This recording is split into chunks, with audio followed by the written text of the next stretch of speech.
All right, testing. Let's do this. Now, before we start, do you know how privileged it is to use a Burberry scarf as a foot holder? It's insane how nice my life is. All right, so as you can see by the title, we're going to talk about Ssense again. You know, the future of online retailer. It's constantly going out of business. What Makasy, an idiot who has never run a multi-billion-dollar business, would do. Maybe I'll make a video about this with facts and blah, blah, blah. But today we're just going to ramble. There's no facts, no research, no cited source, nothing. Just me talking out of my ass. If Ssense falls, it would join the like of Matches Fashion, Barney's New York, Totokayo, one of my favorite stores. They were so good. I can't believe they went out of business. And many other high fashion retailer. Without the Trump tariff, the business model was broken or is broken, and they kind of need a change of tack. So here's what I would do. Common sense will tell you that retailer and designer have an MSRP or manufacturer suggested retail price, so they can, trap the people who need it first, who want it first, who have more money than most people, who want to be able to choose their size, their color, and blah, blah, blah, blah, blah. But that percentage is very low. Most clothes are not hit. Balenciaga will not be able to release a triple S every time where consumer wants it, and it has shown. The sneakers releases after did not get the same excitement as when the triple S was released. Designers have raised the prices too much. Look at Burberry. They admitted to the fact that they made a mistake in raising their price too high, so they restructured their whole business model and lowered the price, and has been able to float a bit higher than the break-even point, or at least not as bad as they once did. So I'm not caught up on Burberry, but that was the last I heard of it. Just small anecdotal that I see on the web here and there. The web, man, I sound like a boomer. Retailers and these designers need to understand that the market for people who shop MSRP, who window shop, it's too low. You gotta trap a bigger market. Attract the middle layer people who can comfortably spend $600 for a pair of shoes, but not $1,000. These middle folks are a bit more strong-headed in terms of how easy it is for them to let go of their hard-earned money. So they will wait for the product to hit the sale. Ssense, sales, they also look embarrassing to a designer. If I were to make a product, it would hurt me. It would hurt my ego, my pride every time I see my clothes under the 70% sale category. I remember reading somewhere that Gucci, Saint Laurent, and Bottega Veneta has told Ssense, like, hey man, don't discount our product. But if you do, just do it on the t-shirt, on sunglasses, on perfume and whatnot, but don't do it on our jackets or coats. It's also not in the best interest of Ssense to have so many products in the sale. I'm sure they want their profit margin to be as high as possible. This suggests that the margin between wholesale price and MSRP is pretty wide. Let's take a look at the Kiss boots, for example. Actually, let's take a look at the Margiela, for example. It's $1,500, right? Let's say MSRP is $1,500. Wholesale is probably what, $400, $500. Probably cost Margiela around $100 to $200 to make and ship the boots. I've seen the Tabby go into deep sale, where it's like $700, $600, and for the terrible colorway, that means not black and not the correct size, where it's size 46 or size 37, 38.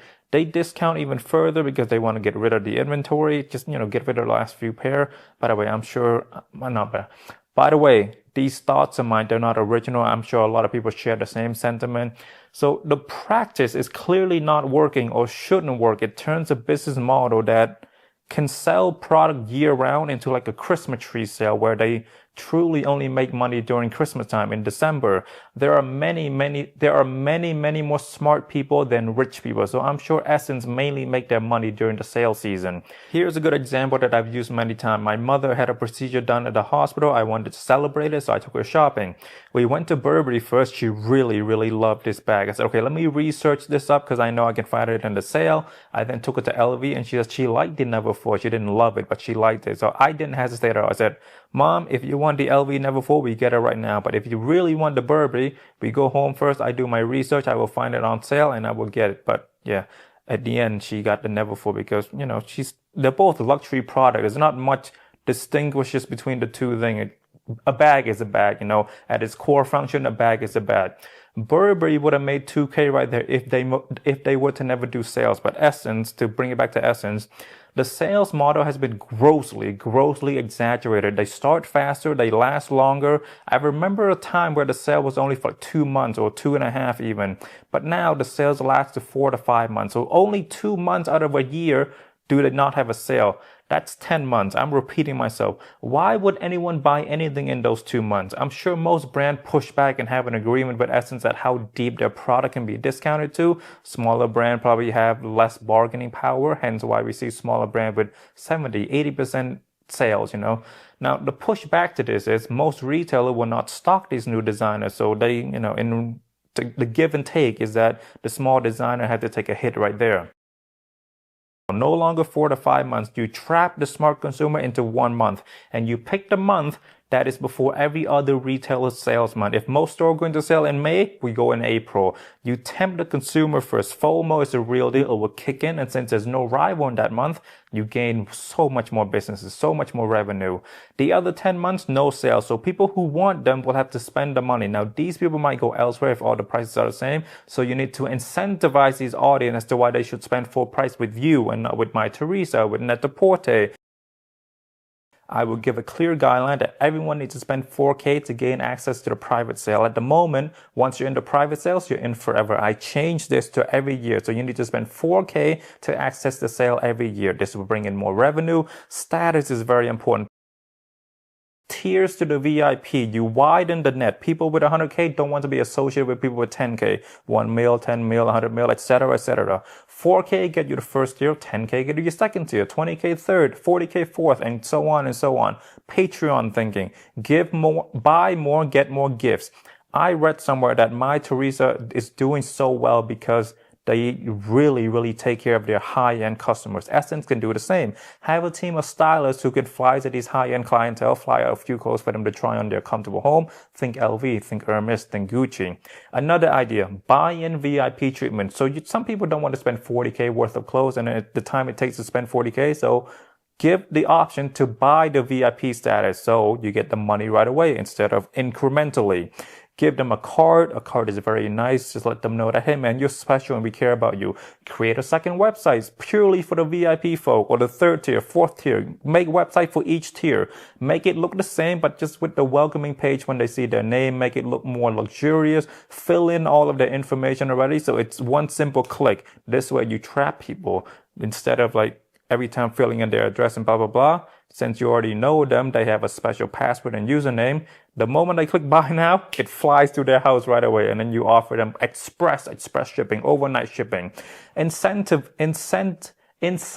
can range from free monthly magazine, lookbook, perfume sample, underwear, pens, pencil. Consumer love these small things. It simply feels great to receive something in the mail without the need to purchase something and without being aware of it. I believe Ssense throw parties right now, but in their store, which is in Montreal. But that's not enough. Most of your consumer in the U.S. throw parties in New York, Boston, L.A., Miami, Dallas, wherever most of your sale come from. And invite these high spenders from each city, give them free food, free drink, show them clothes before the public get to see it. Prada and Balenciaga do these parties all the time, but throw a theme, make people dress up. For those really, really high-end clientele who spend 100K a year, invite them for a fitting, give them free clothes or a rental for the night so they can just dress up in a newly released outfit from Prada, from Bottega Veneta, for whatever. Make your current customer feel special, especially the big spender. That is what My Teresa is doing really well. Ssense pride themselves on carrying so many brands, right? Scale back. If they have 200, cut it in half. Carry only 100. Look at the numbers. Ask your stylist team, ask your finance team, which brand sells the most? What brand do they think represent Ssense? So 50% can be for profit, 50% can be for the look, the feel of the vibe. The losses in profit from the newer or less well-known designer had to be covered by the bigger, more well-known, more well-sold brand. This incentivizes Ssense to not put MSRP lower and the sales even lower. They gotta aggregate everything. So one loss here is covered by one larger profit there. Ssense needs to be an Italian restaurant. They can't be a Chinese restaurant or Americanized Chinese restaurant where they serve everything from burger to sushi to General Gao chicken. Selective offerings, less budget, less staff to deal with. Less staff to deal with so many designers because now you have to contact 200 designers. You only have 100. Or even cut it low to 50. They need to cut costs. This is where they can do that. Less loans, so less interest. You don't need to buy as much clothes. You don't need to borrow as much money. You can slowly introduce more brand as you get yourself above water, but start by removing your pride. For example, you don't need CCP. People just click on it because they think it's Carol Christian Pearl. Try to carry Carol if you must, but don't carry the CCP brand. As much as I hate to say it, remove some avant-garde brand. Their clothes, their coats, the market is too little and the prices are far, far too high. Most of the deep sales are because of the avant-garde fashion brand. MSRP is so high that even at 70%, the prices are still higher than most of Martine Rowe's retail prices. Mr. Porter has two warehouses, one in Europe, one in the US. Roughly 50% of Ssense consumer come from the US to avoid the tariff, to avoid duty, to avoid blah, blah, blah. Two warehouses, one in Canada, one in the US. Pick Chicago, for example. Keep 70% of your inventory in the US, even without the orange man and the tariff and blah, blah, blah. It makes more sense to have multiple warehouses. If you want a bigger chunk of the European market, have one more base in Germany, in Paris, or whatever. I don't shop at Ssense right now because I'm in Germany, so I can shop at, the shipping time is too long. So I shop at My Teresa and blah, blah, blah. I will pay $50 to $100 more because I want my clothes much faster. I am that impatient, and there are a lot more people like me. Put the warehouse in Chicago, as I said earlier. So travel time between Chicago to LA is the same as Chicago to New York to Boston. By the way, I know that all of this is much easier said than done. Paperwork, cash flow, blah, blah, blah. But for their restructuring plan to entice new investors to try to get out of this conundrum, I believe these ideas are all good to great ideas. Bring in people who can execute these plans. I'm just an idiot. I'm just giving you free ideas, Ssense. Getting new customers is tough, and once you get a sale from them, they might not come back. Instead, I suggest that you focus on your current customer and make them even more happy. There are a lot of retailers out there, so if you can retain your customer, it's money well spent over money spent trying to gain new customer. With current customer, you also have data of what they like, so you know that, and you also know that they are repeated customers already, so it's easier, less chance of them returning, blah, blah, blah, blah, blah. Make the net smaller. Hire Makasy or any marketing firm to help you narrow down your demographic. By the way, enough with the Gen Z marketing. Yes, it's funny. Yes, it goes viral sometime. But these bitches are broke. The Zoomers are broke. They will engage with your content, but you will not convert them into customers. Focus on people who have money to spend. Makasy will be able to tell you what sector you gotta hit. I'm sure some older and richer potential customers, they shy away from Ssense because they want to be associated with a more sophisticated retailer, so they might go to Harrods instead, to Selfridges. Zoomer are broke and sad and they want to die. Don't focus on them. That's a terrible market. They should not be your priority. By the way, this ties back to the point about the tier list. General knowledge will have you believe that older people care more about status, but no one cares more about status in 17 to 25 years old. Hence why they wear so many logos, so many designs, because they want to be seen. They want to flex on people. People on social media no longer engage with hashtag ads from influencers. They see right through it. They see it as disingenuous. They don't associate. They might even unfollow that influencers. I have done that. I hate when I see hashtag ads. That doesn't mean anything to me. These people are just getting paid to post about it. How do I know if they genuinely like it? So I generally unfollow them. It's 2020 now. It's not 2010s anymore. People do not engage with those business tactic or marketing tactic anymore. Send gifts to your customers. They will post it. Their friends are worth more than people who follows influencer. When I see an influencer posting that, it really drives my pussy. That's my point. It gives me the ick. Send the gifts to smaller influencer or just influencer in general, but don't send them in the form of, hey man, post about it. Just send in the hope that they post about it. But the reason I think you should focus more on micro influencer is if you send it to like people with 10K, 20K, 30K, 40, 50Ks, those people will post about your content more and they will feel much more love.